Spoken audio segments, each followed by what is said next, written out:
Is there one great burning project? Is there something that from your past that you weren't able to realize that you want to do now? That you're no, I can't afford to make Firefly. Okay?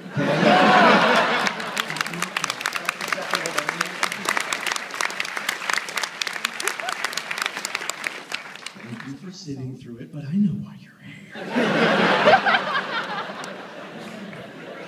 I know why they're here too, so Joss, that's enough about me. I'm going to open this to the floor, but I'm going to say a couple of things first of all the hands go up.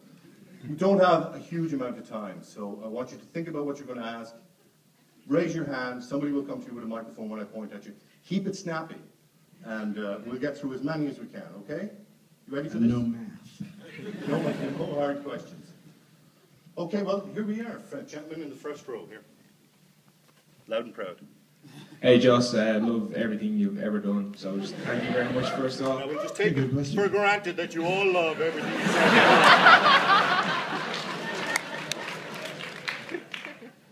Just a question on how you approach characters differently in sort of work that you originate yourself and then work like the Avengers or work like Much Ado where the characters are already, existing that you didn't develop them yourself. There's no difference, and somebody was in one of the last days of filming, they asked me, well, this must be so different than Avengers, which I'd come off of a month before. And I was like, no, actually, weirdly enough, it's not. Because my only approach is always, why are they here? Why are they taking up my time on my screen? They need a reason. And for me, the biggest sort of unlocking in this text was Baraccio, because he bores the shit out of me in almost every production, and he talks a lot.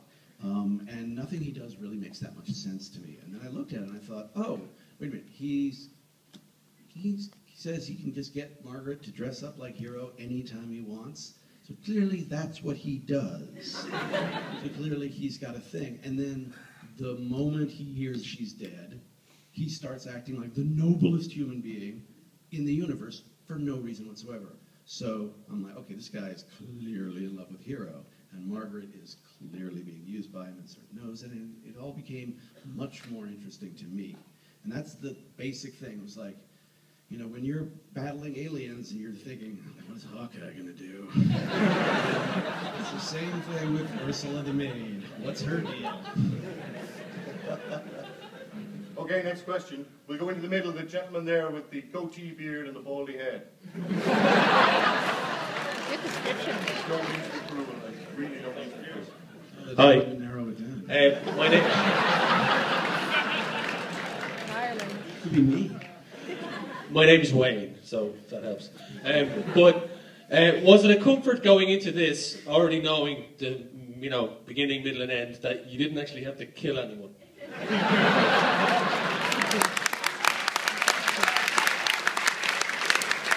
Killed a lot of people. Didn't get to. What about Much Ado 2? It is a big, obviously, summer tentpole movie. I'm working on the sequel. Much Ado about nothing else. Okay, next question. Over here, on the right. Hi, Joss. I was just wondering what you thought Tony Head would have brought to the part of Donny and Atto differently from Clark Gregg if casting had worked out or it's originally planned. I think pausing.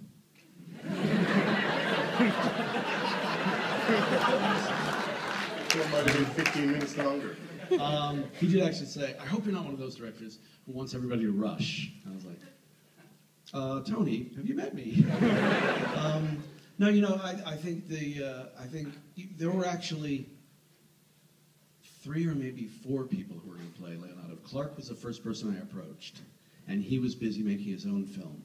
And then Tony's schedule suddenly cleared, and then didn't. And then I got Greg Jabara, who's a theater actor I've admired for a long time. His schedule suddenly cleared, and then didn't. And there may have been another one, I can't remember. And then finally I called Clark and said, are you still busy on these days? And he was like, you are out of your mind. And then came by like 90 minutes later with the script in his hand. But I don't really look back. I think Clark folded into this group so perfectly. The fact that the only actual Brit was the preacher sort of set him apart too, and I think that was wise. Talk to us a little bit about the stock company, the players that you use over and over again. Is it that you know they can do it, or is it that you know they might not be able to do it?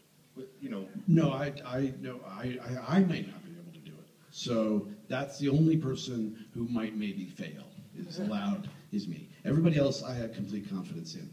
They did not always have confidence in themselves. Yeah. Nathan ran like a scared little girl.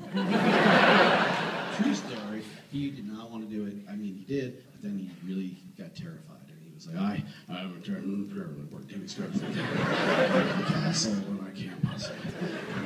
And I was just like, okay, I'll cut you out of this one scene and I'll trim this one, but you're coming and you have to and you can't say no. And well, you saw, he's amazing. I knew what he didn't know. How he didn't know it, I have no idea. Okay, let's try in the center at the front. You, sir? Yeah. Given how fabulous Alexis was in that role there and in Angel, do you ever see yourself shooting him someday, maybe in the role of Hamlet? If you were going to try that? He's read it at the house, God knows, and it was amazing as always. I think by the time I get around to shooting Hamlet, he will be 50. Is that it for this and for you and Shakespeare? No. I mean, some people are like, now you're going to do the rest of them?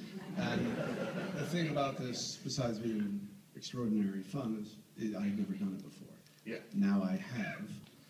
So it's a different animal. If you go into it again, it's a completely different. You need to do something different. You can't just say, oh, I'm just going to do them all like this, like the BBC does every single play in a season. Well, that leads me into a question about Avengers 2, because you signed up to do that, right?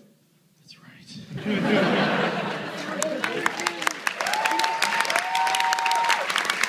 can't just do it again. It has to be different. You can't just do it again. Yes, that's true. And for a long time I thought, I've done that. I'm not going to do that again. And then when I actually considered doing Avengers 2, my first question was like, okay, what can I do that's new? Because I can't make it bigger. I can make it better.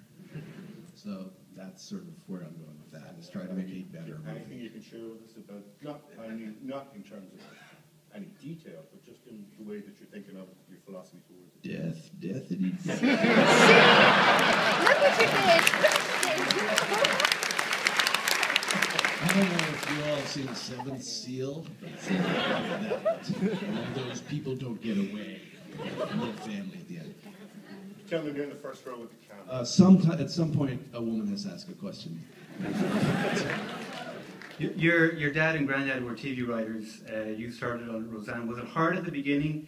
And what advice would you have for people trying to write TV or film?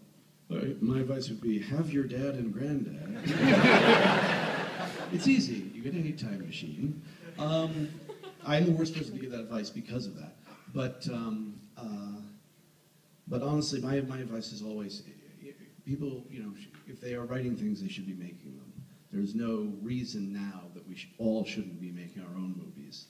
And I know plenty of people who started doing that and honed their skills, whether they were short films or feature length, on these no-budget movies. And then by the time they got a chance to, knock on Hollywood's door, some of them did and went in, and some of them decided, hey, you know what? I like being my own boss. But the gentleman did raise a good point in that your father and grandfather were television writers. Do you have a piece of advice that either of them gave you, or did they offer you advice? They gave me. Yeah. Yes, stay out of TV. My father sat me down when I was a child and said, look, my father sat me down when I was a child. He told me, don't be a television writer, it's too much work. Have you done this yet with your own children? No. If they want pain, then that's their choice. I'll support it. Front and center, this gentleman. Right there, I'm pointing at you with your hand up. Hi. Okay, first off, Your Honor. Hang on, we can't hear you. Wait for a microphone. I heard it. Thank you. Joss, do you wear the cheese, or does the cheese wear you? I knew it would turn into this. So we start quoting movies at each other. Sadly, the cheese wears me. I'm just a cheese rack. What was the deal with that? Well, I cannot disclose the meaning of these things. It's for future generations. Wait, are you the to person who talk didn't get a picture?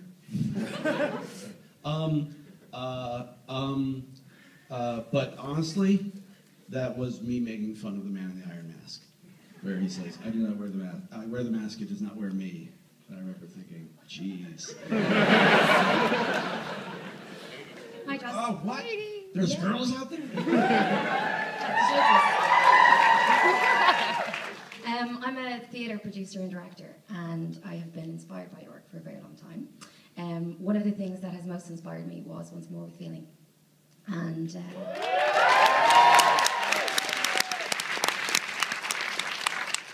I've written you a little letter telling you about my company and telling you about the way that I want to do Once More with Feeling as a theatre show.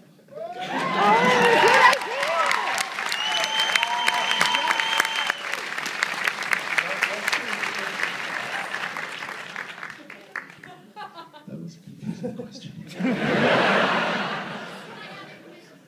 The lady right behind you, actually. Yeah, except that I don't own it. That's why they had to stop, well, it's complicated, but they had to stop showing it in midnight shows because of legal issues. There is a question, though, about Once More with Feeling and Dr. Horrible. So, would you ever make a full-scale, full-length musical film?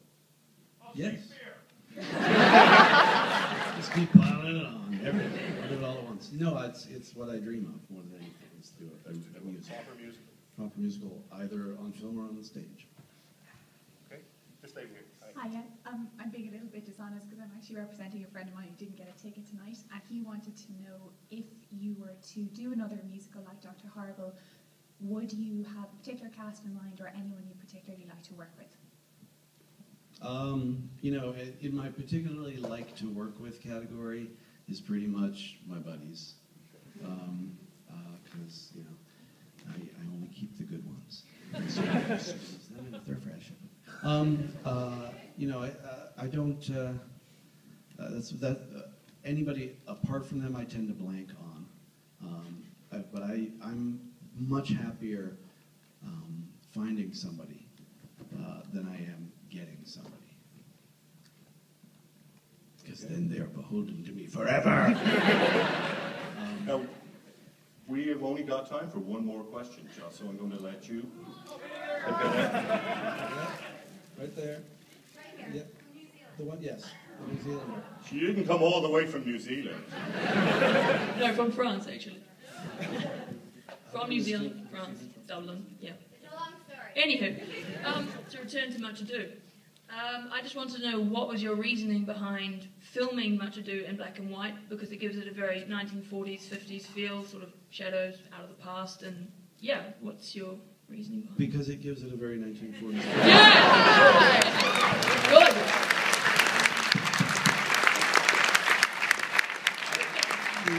It was, you know, the text to me is it's a very noir, I wouldn't even say comedy, like it's a dramedy. It reminded me of Unfaithfully Yours by Preston Sturges, or The Apartment, sort of the darker comedies, and it felt, besides being elegant, that it would reflect the tone that we were going for. So, good call. Okay, I'm getting waved at, people. I'm sorry, I do have to wrap it up. I just want to show your appreciation for that naughty varlet. Joss Whedon, thank you very much. Thank you.